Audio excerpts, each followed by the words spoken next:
And what I wanted to really focus on this evening, it's Sunday night, and I've had a lot of time to reflect this week, and I always kind of want to share, thoughts where I'm at. And I feel like when we go through our own learning and we share it, it's just so much more powerful to share what we're going through.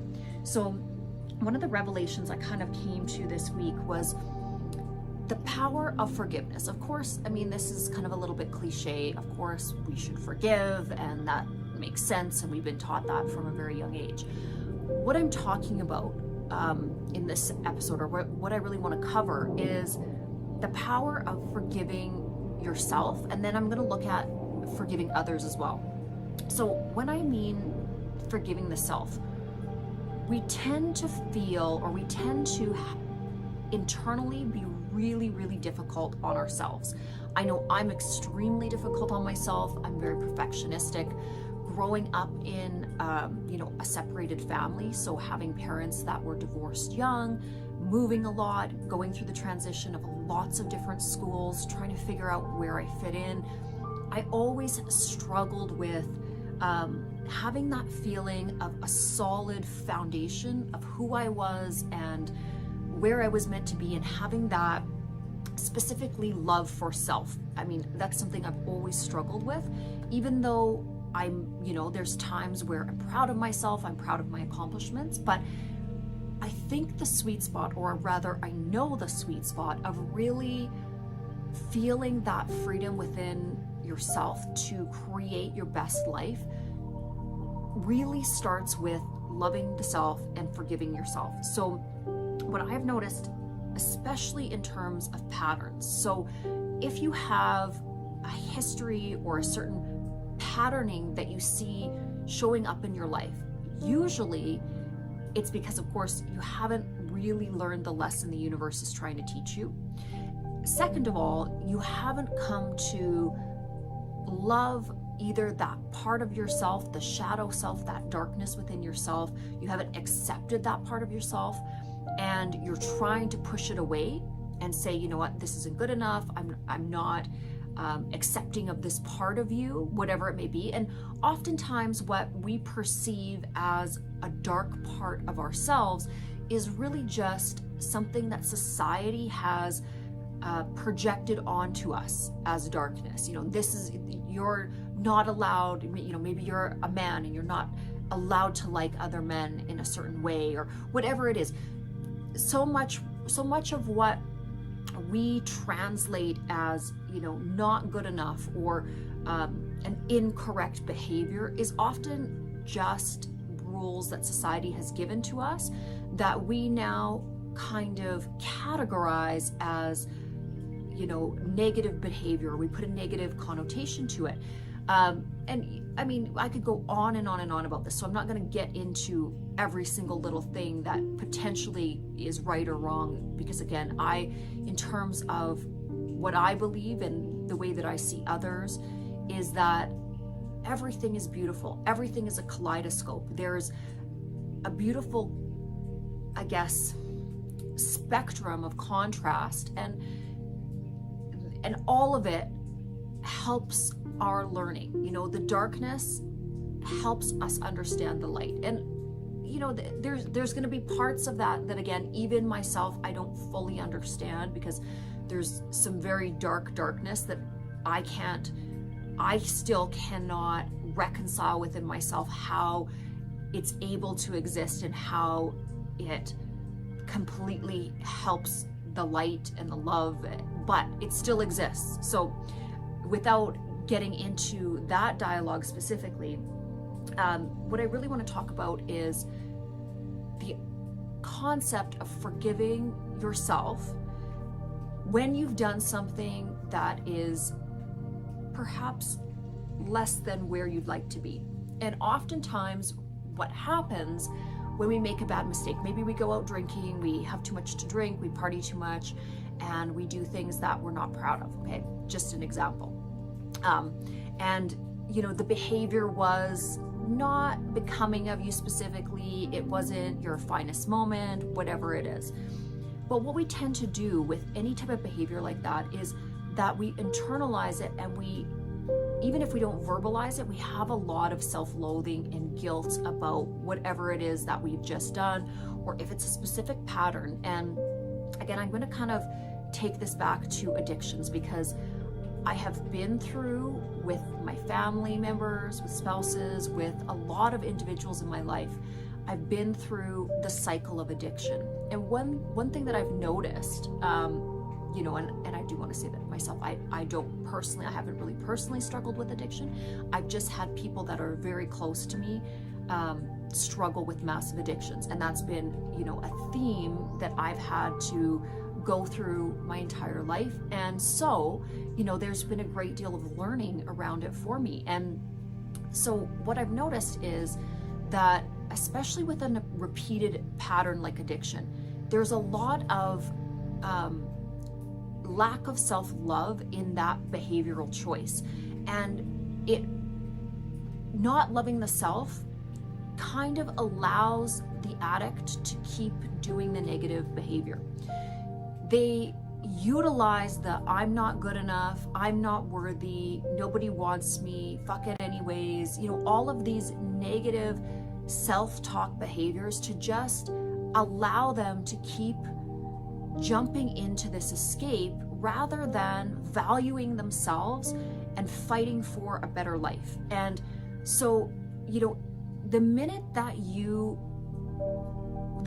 let the guard down and you start to love yourself is when you kind of hit that sweet spot. Because when you start to impart or impose self-love on everything that you do, you're gonna start fighting for yourself. It just is part of what happens. You want more for yourself the way that you would want more for others. It's like a maternal or a paternal energy, you know. But even though it comes from within, it's kind of like that God force, or that, you know, the force of Mother Earth, whatever you want to call it. It starts to emanate from within, and you just start fighting for yourself in a different way. It stems from self-love, and self-love stems from the courage to have the ability to forgive the self.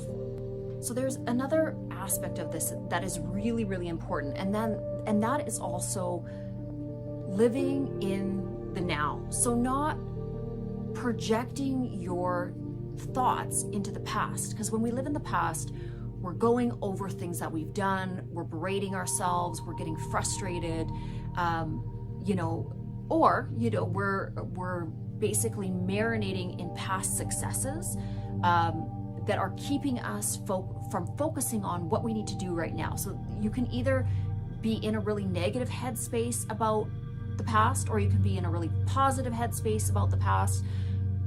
Either way, that is gone, and what you need to focus on each and every day is what is happening right now, what you can be doing right now in this moment to improve your situation. And if you're lingering in the past, and that lingering is negative and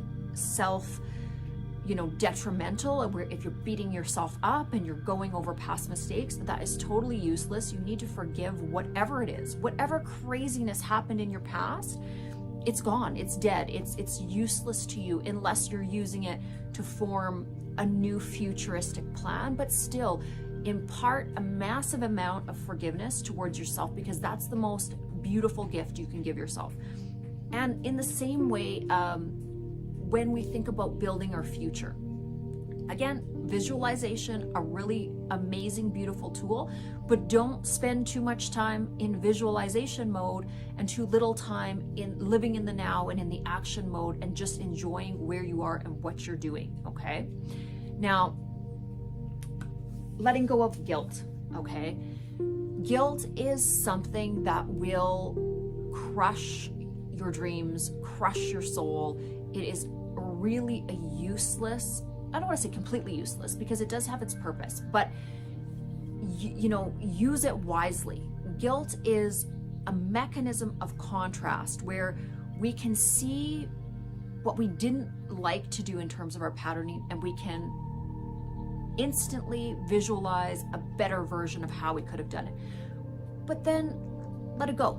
Don't keep, rolling over the same tracks of guilt, because that's just going to lead to that self-loathing behavior, that lack of self-love. And if you do that too much, you're going to want to escape it, because essentially you're creating this massive prison within your own mind where you're just beating yourself up. It's just a constant battle within yourself of not loving who you are. And of course you're going to want to escape that. You know, if your mind is not a beautiful place to be, why would you want to be in it?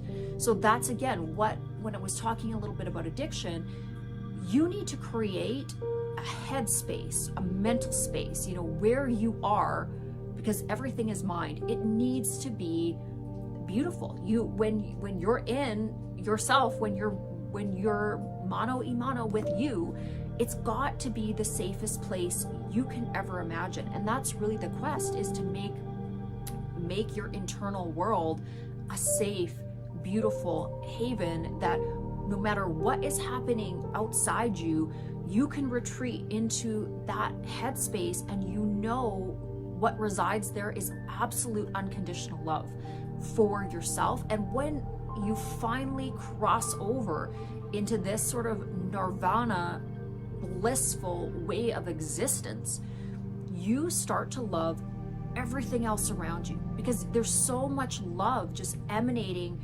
from within you, and with your home where you calibrate is filled with so much peace and love and unconditional love that you just start to radiate that to every single being around you. So that it's just such a powerful thing that anyone can do. And it doesn't matter where you are in life. It doesn't matter if you have been let go from your job, if you're going through a divorce, if you're feeling, you know, I went through a tremendous amount of loss last year, you know, losing so many people I loved. If you're in grief, again, you tend to, when we're going through a lot of grief or pain or loss, you know, we're trying to retreat from that emptiness that we feel. But if what is inside of us isn't a safe harbor, we're going to run into issues. And that's where we start to try to run and escape. And now there's a million ways that people will try to do this. There's gambling addictions, there's addictions to, you know, alcohol, drugs, partying, addictions to frivolous relationships, addictions to chatting with people online, pornography, you know, it's on and on and on. There's so many ways that human beings can try to escape the mental prison that they've essentially created for themselves due to a lack of love and due to that self-loathing, guilty headspace that they've created, you know. And maybe again, when we're talking about grief, maybe it's just that loss, that emptiness, you know. And when you're in depression, anxiety, grief, sorrow, any of those lower calibrating emotions, I'm not saying they don't exist. I mean, I couldn't go through the pain of losing my grandma, losing my best friend, my dog that was with me for, you know, 16 years. I couldn't just wake up the next morning and say like, okay, everything is okay, you know, I'm fine, I'm ready. Obviously, I had to go through the grief process, but I also, during that process, was able to really move through it in a more gentle way. Because again, I had a lot of unconditional love for myself. I understood that the love that I had for them, because again, the love that I had for them was so incredible. And I don't even want to say had, because it wasn't in the past tense. It was in me. It was part of me. It still is part of me. So even though I don't see them in their physical, each and every day I carry them with me. And that goes for everybody that I've lost in my life, which, you know, there's a number of them that I've had to go through, you know, really painful loss in terms of family members that I, you know, were my world, that created that safe haven for myself. But what I've consistently realized on my journey is that love, it's me, it's in me. And because I know that I have a spirituality, that I have a belief, that I have a connection to the divine, that I have that God principle inside of me, and that's what keeps me safe, and that's also what keeps everything that I've ever experienced safe, if that makes sense. So again, it doesn't matter what you're going through or what trauma you're going through, giving yourself that forgiveness, giving yourself that love, and creating that space mentally where you are diligently working on the infrastructure of your mental world, it's going to transform your life. Because again, the more beautiful your internal world, the more beautiful your external world will become. And it's a daily practice. It's actually a practice every single second of the day, because there's always going to be things that we come across that are frustrating. There's going to be somebody that cuts us off. There's going to be, a tax bill that's unexpectedly high. There's going to be a vacation that doesn't work out. There's a million different things in our days that we're going to come up against that are, roadblock or seeming roadblocks to our happiness. And if we can always be working on residing in this gentle, loving, safe kind of home frequency energy, that is where we'll start to find our ultimate freedom. Now, understanding, and I was sort of touching on this, understanding that love is inside of you, not outside of you. This was a big one for me in terms of being able to move through the seasons of my life and move through difficulties in my life. So what I started to realize with my patterns in life, maybe I'm going to call them mistakes, but not really mistakes so much as opportunities for learning. So the universe is always going to, especially if there's a specific lesson that we're meant to learn, it's going to give us that lesson over and over and over again until we kind of get it right. Well, not kind of, until we get it right. And it will show up in different forms at different times to challenge us to see if our souls have risen to the challenge or if we have really acclimated the lesson within our soul's learning. And again, this isn't a bad thing. I mean, it's kind of that whole thing that, the person that keeps falling in the same hole. That's a good thing. If you were supposed to learn a lesson and the lesson wasn't delivered to you over and over and over again, the universe, the world, your life wouldn't be a very good teacher. So because you have a very diligent teacher in life, and because the universe and the quantum field really genuinely cares about your success, it's going to give you the lessons that you need to learn in this lifetime over and over and over in different kind of in a different fashion. It might come to you in a different way until you really have that aha moment and you say, okay, that's what I was supposed to learn. That's what I was supposed to do right. I see the contrast for what it is. I see, I don't want to say the messy behavior or the incorrect behavior, the distorted behavior that I was, partaking in. And I understand that distorted behavior doesn't correlate with the laws of the universe eloquently. So therefore, the result of it wasn't good. It didn't bring to me what I would have liked. It wasn't a pleasant experience. It was a lot of contrast. Okay, I'm supposed to learn from the contrast, and that's the beauty of it. You're supposed to be learning, and these are the lessons. These are the beautiful lessons that we get to learn. So with that, understanding that anytime that we are perceiving a lot of struggle or a lot of contrast, there is something we're supposed to be paying attention to, because when we're in that ultimate home frequency flow state and we're doing everything authentically, correctly, and following the laws of the universe, it's not going to be a struggle. It's not going to be, you're not going to suffer anything. It's just going to be blissful, and it's going to be easy, and every part of it is going to unfold beautifully. And if it's not unfolding beautifully, and if you are feeling a lot of contrast or there's obstacles in front of you, then you're supposed to be either building something in your character or learning something. And just start to enjoy the process.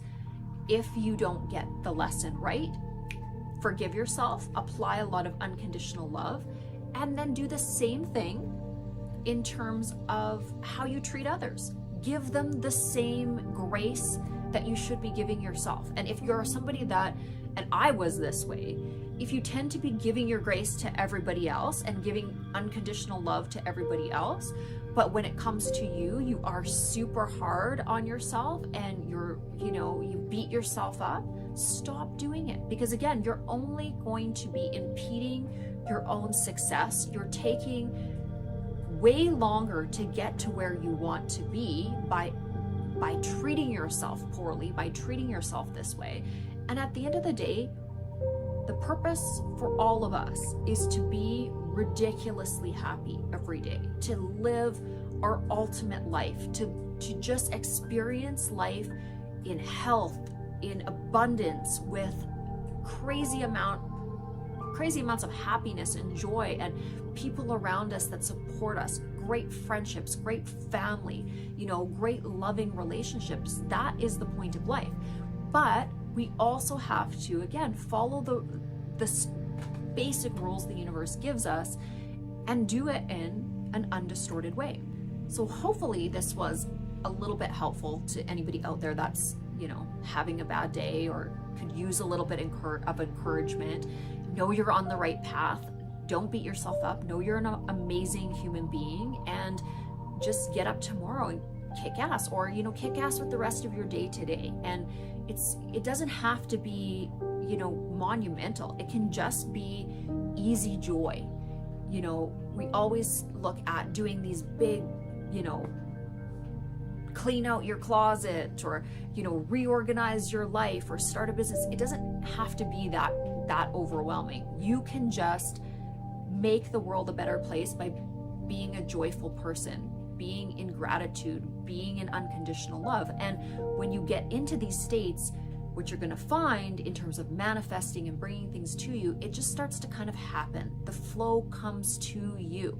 So it's all about recalibrating yourself, recalibrating the mind, getting yourself into a state of happiness, unconditional love for yourself, unconditional love for others, and then you create magic. You create great things. So thank you for tuning in to this episode, and I'm sure there'll be more to come.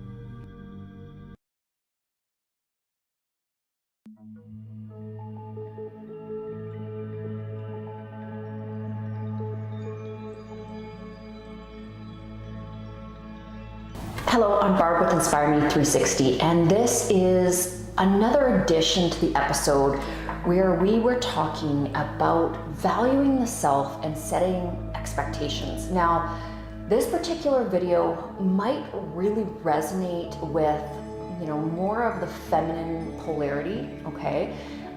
Again, this video is kind of geared towards women in the sense that valuing ourselves and really coming out of thousands of years of being really oppressed, not even valued, not even considered an actual human being. We have to remember that it's fairly recent that women have begun to get the rights back, or the right to be human. I know when I was younger, I had a beautiful set of grandparents on both sides that taught me so much about the struggles that especially women, my grandmas were so influential in my life, and really the struggles that women went through in previous eras. And I always have found it so interesting how quickly almost the younger generations have forgotten how far we've come, and really what an honor it is to be able to be living in a time where we are starting to see equality. Now, I was born in the 80s, and there was still, a lot of that old boys club energy when I was a young woman. So I saw probably more of it in terms of, maybe than what the millennials are experiencing. Now I feel like it's swung almost to the side where women have over-sexualized themselves in a way that is so unhealthy. So, I definitely want to bring that up in another episode, because, this over-sexualization is just really a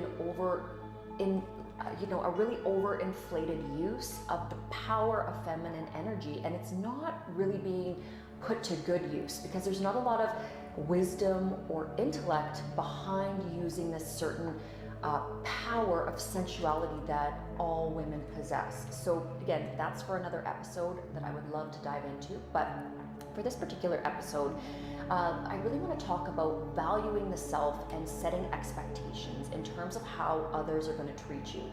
Now, again, myself, being a woman in business, and also being a woman in business that has a side of myself that loves that feminine energy. I don't want to put on a black business suit. I don't want to pretend that I'm a man. I am very much in my goddess energy is a really weird term. I find it a little bit silly, but I'm going to utilize it here because I think it's a good teaching tool. So I'm very much comfortable in that energy of just being a woman and being able to be feminine while still having strength in that energy. So I think this is the most healthy expansion of the female polarity, in the sense that, I run multi-million-dollar companies. I've created everything from the ground up. They're all my ideas. I've never had a man help me with any of those things. I didn't really have a strong father figure or, any uncles or anything around me to build that masculine energy within myself. So I had I had to cultivate that yin and yang energy from a very authentic place. And I was able to do it, organically. Again, what I mean by this is that obviously in each of us, there lives the feminine polarity and the masculine polarity, because of course we live in a universe that's based on duality. Now, when you are predominantly expressing in the feminine polarity, there is an expression of how that actually looks in the physical 3D world. And I'm not talking about how you look. I mean, obviously that is the expression of, the material world. You're going to look like a woman. But what I mean is how your attitude, your expression, the way that you deal with other people, the way that you deal with situations in life and events. So especially when you are in your feminine energy, you're going to be a little bit softer in certain ways. You're going to be more compassionate, less logical, so a little bit more emotionally based when you're making decisions, which is not a bad thing, okay? It's not, no polarity is wrong or right, okay? The whole goal of our journey here throughout multiple lifetimes and our journey here on Earth in this particular incarnation is to try to balance the polarities. So we're trying to create that equilibrium within the self, and that means that within each of us, again, there is that masculine energy and that feminine energy. So how I've been able to balance the strength that is my feminine energy with that anchoring masculine energy is feeling valued in the self, knowing from a deep place of wisdom what is correct and what is in line with my core home frequency. And really, it's a process about knowing thyself, or knowing the self. And that is going to be unique for each and every individual, okay? Nobody's home frequency or nobody's authentic self is like that of any other. We each have an individualized soul. We each have an individualized mission and purpose as to why we've incarnated here and as to what we are meant to learn. So that's why I have never modeled myself over any other individual. I have no use for it. I actually don't look at anybody else's social media. I don't look at celebrities. I fundamentally, it's not that I don't care, I just don't have a lot of time for it. I love reading. Books to me are such a beautiful way to absorb knowledge. I love feeling, just the feel of a book, the pages, turning the pages, just losing myself in that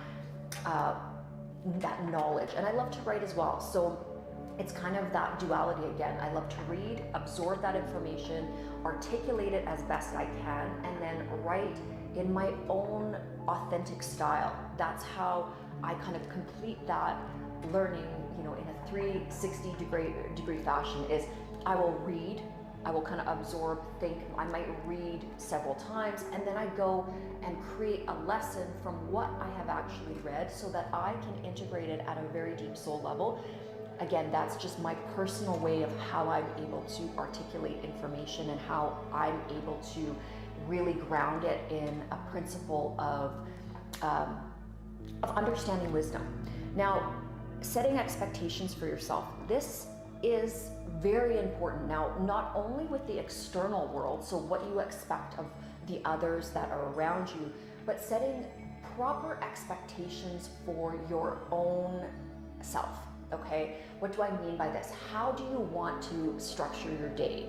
What is the purpose for you in the next week, in the next 6 months, in the next year, in the next 5 years? So setting expectations is really important. Myself, I have always had a mindset of increasing my expectations incrementally as I learn more. So that means I'm going to expect more of my fitness, of my body. Right now I'm swimming twice a day and trying to work out at least once or twice a day. Now, again, people will say, well, that's kind of excessive, but when you really think about it, if you look at our ancestors before we have TVs and smartphones and everything else, they were working all day long, whether it was in the fields or in the house, keeping up the gardens. So, the expectation of utilizing your body in movement for a few hours a day is actually kind of in lack of where we should be with our physical fitness. Now, the other thing I don't do, and there's no wrong or right about this, but I like to layer my tasks so that I'm being very efficient and effective in a day. So I would prefer to be cleaning and, creating things, creating spaces, creating projects with my body in terms of my action. I like doing things, I like lifting things, I like movement. Okay, so I don't have to go to a gym and lift weights or do things like that.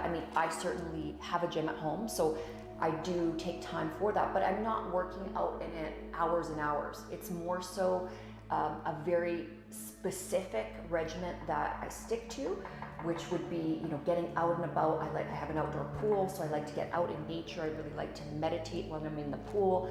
When I am swimming, I'm very much thinking. So it's my space to be kind of immersed in that beautiful water. There's trees all around me, and whether it is something that I've read or something to do with something I'm creating, it's where I meditate is in the water. And then again, utilizing my entire day to really get out there and have movement in my body. So it's not that if we, are feeling like we're not grounded in our own vessel that we've been given. My biggest advice is you don't have to get a gym membership, just get out there and move, whether it's running, walking, cleaning your house, reorganizing things, helping somebody else. Just move and do something that is useful to your life. And you'll find when you're in movement, a lot of wonderful changes start to happen. When you reorganize a space, you just feel this renewed energy. I'm really big on feng shui. I love to really be detailed about the spaces that I reside in. I'm always changing little things. The reason I do this is it kind of moves the energy in the space. It keeps it fresh. And there's always something beautiful to look at, always something new. There's never stagnant energy, around yourself when you're always kind of reorganizing, creating better systems. Now, again, setting expectations. I'm a big infrastructure person, and I am big on creating systems and structure. So the more systematic your life is, the easier it is, the more blissful it is. And so how can I teach this in applicable terms? So let's say you're always losing your keys, your phone, you don't know where a tool is to, tighten up something on your tires, your lug nut, whatever it is. If you create systems within your living space where everything is so detailed and so organized, your life becomes blissful. One of the ways I do this is I color coordinate my closet so that every single color is, my clothes are all color coordinated. So when I'm looking to get up in the morning and head off to work. I know exactly, what colors to pull from, and then I can create, a really beautiful outfit literally in a nanosecond. I don't have to think about it. It's just there ready for me. I've also done the same thing, with all of my jewelry, everything to do with my accessorization. Now, again, for guys, that's going to be, well, actually, it is kind of applicable for men as well. I mean, if you're out in the world, if you're out in business, you should be trying to dress for success, and not in a cocky or arrogant way, or not in a way that you're full of yourself, but in a way that you're always bringing your best foot forward to each and every transaction. And that you, again, it's about valuing yourself. It's about setting that expectation that you are going to show up for yourself, you're going to show up for your family, you're going to show up for your coworkers.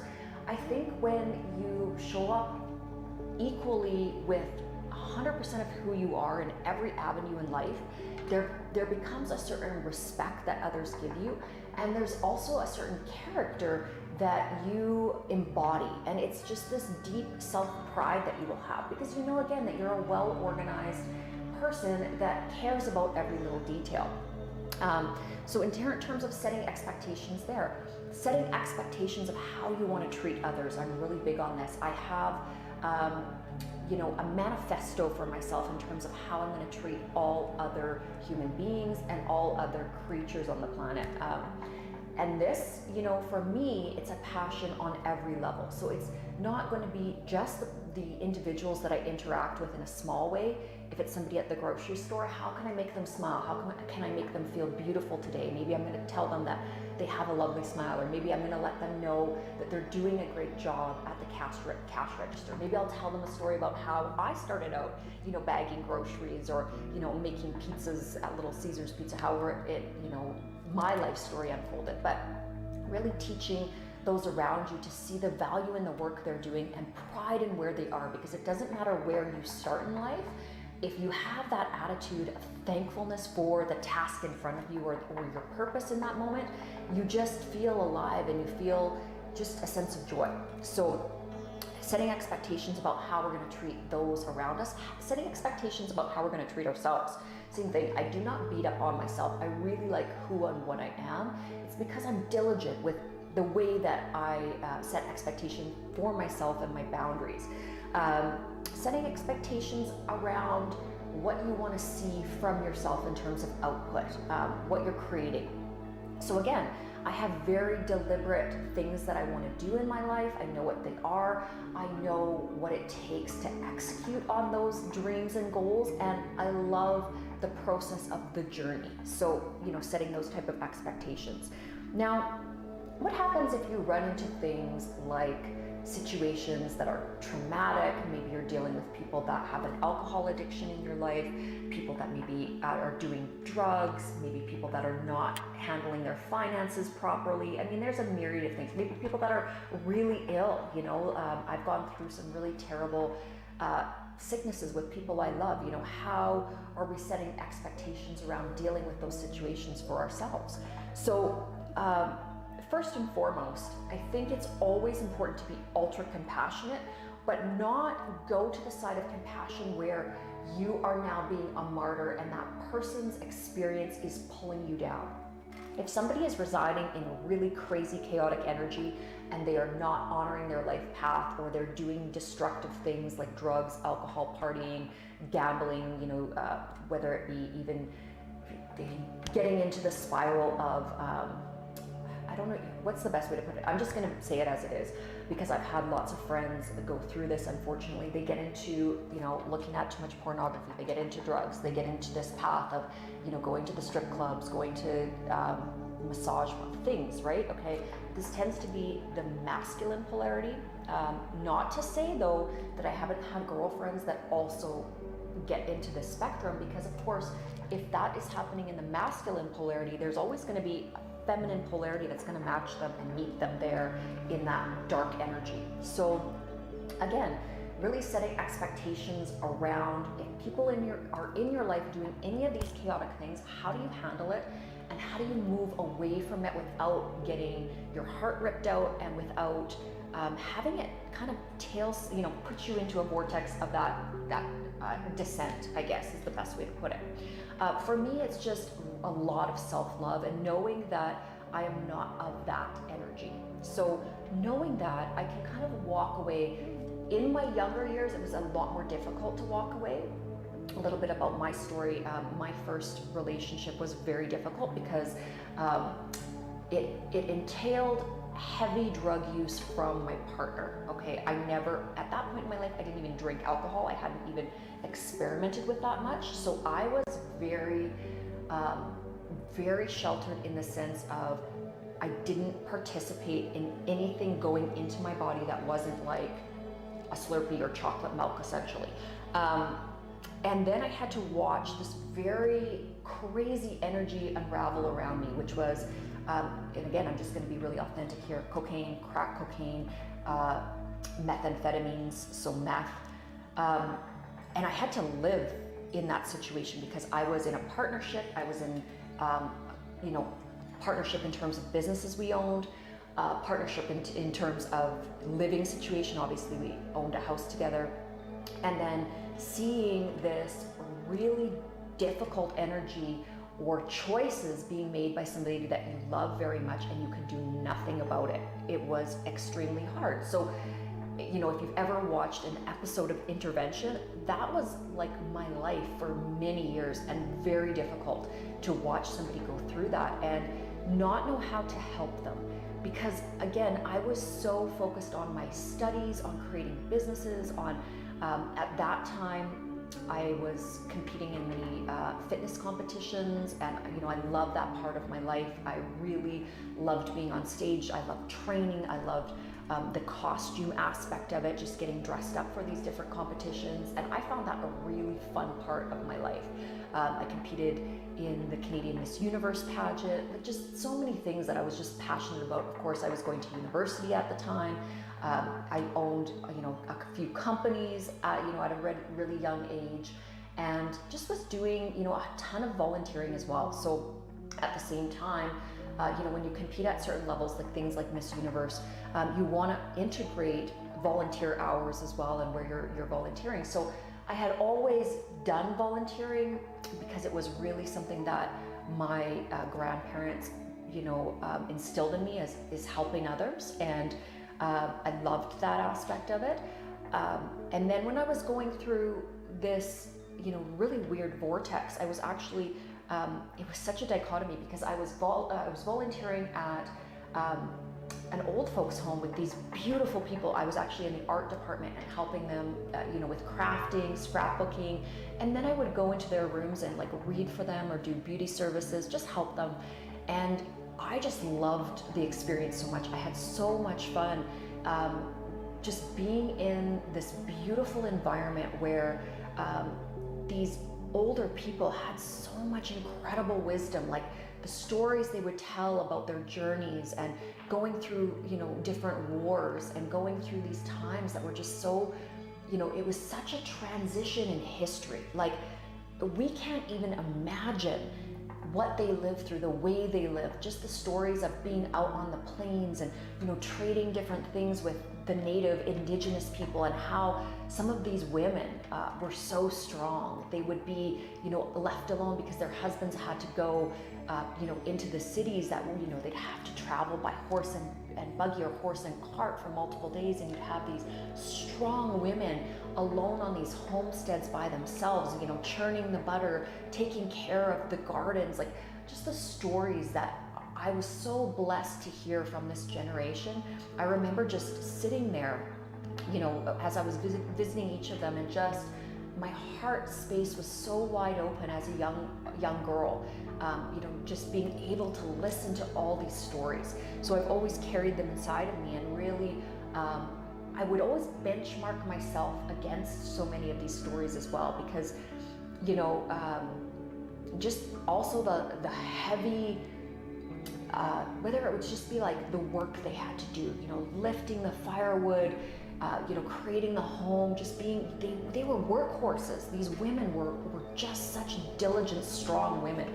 And so I would always feel like when I was working, how would I be if I was, on a farm like that, or living in a mud hut? I know my grandma, she actually, when she was born, she lived in this sort of, well, it was man-made, of course, but this hut that was made of grass and mud, and they would actually sweep the dirt floors, and she would explain to me these stories about sweeping the dirt and just, having that dirt very nice and flat, but still having pride in a home like that. And I just was so amazed at just everything about how my grandma carried herself. So this was my grandma June. I also had a grandma Esther, both of them just incredible women, just such incredible women. But my grandma June specifically, she was very much a lady. Well, they both were. Oh my God, how can I even say that? They were both very much ladies in different ways. But my grandma, Grandma June, she was so, she had such a beauty in the way that she held herself and put herself together on a very, on a budget. So she would always match all these colors, but she'd walk into a room and she would almost dress like a rainbow. And yet it wasn't just the way she dressed. She would just light up a room. She would hug everybody. She would, be kissing everybody, and just, if there was somebody in a room that you could tell felt a little bit insecure, that's the person she would go towards and just sit beside them and build them up and just make them feel like $1 million. Everybody that met her almost became her best friend. And I would watch this energy that she had, and I was just so amazed by how she carried herself. So again, I know that I went off on a little bit of a tangent here, but my purpose is really in talking about how you can be in a very difficult situation, some very dark energies, whether it is specifically you that has fallen into some sort of addiction, sort of this vortex of negativity. Usually what I've witnessed is, with my family and with those that are around me, that when you're dealing with addiction, no matter how it presents itself, there's also going to be a lot of lack of self-worth, and there's going to be a lot of depression, anger, irritability, and crazy chaotic energy in terms of lack of control over the entire beingness of that individual or those series of individuals. And that can pull you down if you are trying to build yourself up or create your perfect life. And what I've also noticed about that kind of chaos is that they will also play on your heartstrings. So they're, when people are in that lifestyle, they are also very broken, and they're also very much in need of love. And so they will gravitate to those, when they're in their free fall, or when they're in this sort of low spiraling energy, they will gravitate back to those people that are grounded in love, and they really need it, especially when they're in this tailspin. But the problem with that is that they're using your energy and they're pulling you from your purpose. So it took me a long time to realize that I had to walk away from that chaotic energy, and I had to block it out 100% because I'm a very caring, loving person. But I could not, and trust me, I tried many times to, put people through rehabs, do everything I possibly could, get them on the right track again, set them up with clothes, furniture, food, on and on and on and on. And go ahead, try me. Chicken. It's been multiple people within my own family situation that I've gone through this with, and it just doesn't work. It doesn't matter how much love you give somebody else. If they're in that spiral down addiction energy, you will not be able to fix them. The only person that can fix them is themselves, and it is a journey. It's such a journey. They have to really dig deep and fight within themselves to want more, and they're always going to have that little bit of how do you put it? They're always going to have that call of that high in the back of their mind. And it's an inauthentic high, 100%. If you ever touch the precipice of a real, when you get into the energy of real bliss that is authentic, that is God aligned, that is true of, a deep, blissful, emotional connection, a divine connection, it is so far beyond what a drug could ever give you. And the way that I can explain what it would feel like is when somebody's residing or utilizing drugs, alcohol, pornography, whatever it is, sex addiction, when they're utilizing that, they'll always feel a lot of emptiness when they come out of whatever it is they're doing, like massive amounts of emptiness, sometimes to the point of being suicidal, sometimes to the point of just like they have to sleep for days, whatever it is. But they'll notice that going into that vortex just completely debases them and ungrounds them.